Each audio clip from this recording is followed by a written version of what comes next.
Donc, comme je le disais tantôt, développer sa créativité et la résolution des problèmes, cela passe tout simplement au travers de créer régulièrement des dessins, d'écrire des vidéos et de la musique.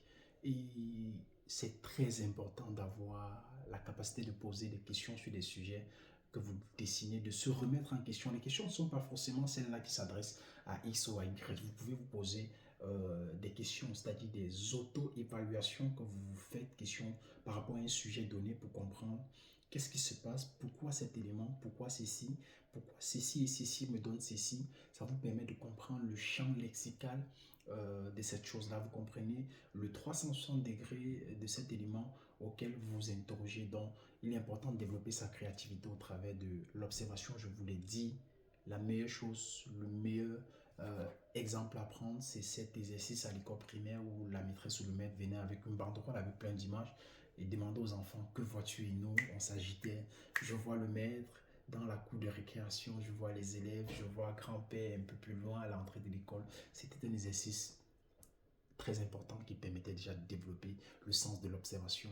Et après, il y avait une série de questions que le maître vous posait pour vous permettre déjà d'entrer dans une phase de réflexion qui était déjà le passage du processus de celui-là qui écrivait A pour celui-là qui va commencer à écrire des sons tels que maman, papa et bientôt des phrases auxquelles on ajoutait des verbes.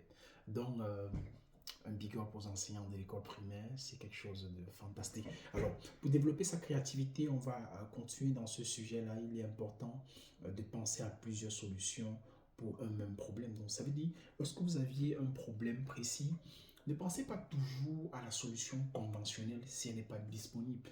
Il est important pour vous de pouvoir agencer l'ensemble des solutions. J'aime bien le cycle de l'information, qu'à un moment donné, vous avez la donnée. Une fois que vous transformez la donnée peut devenir de l'information. De l'information elle-même peut devenir de la donnée qui va devenir à son tour de l'information. Donc, c'est l'ensemble de tout cela qui vous permet, lorsque vous êtes dans un écosystème face à la résolution d'un problème précis, de tirer et de donner raison à votre problème que vous êtes en train de résoudre. Ou bien, c'est votre ingéniosité à tisser les éléments de votre environnement, de votre écosystème pour pouvoir résoudre des problèmes qui est le plus important. Et vous devez avoir une capacité de débrouillardise qui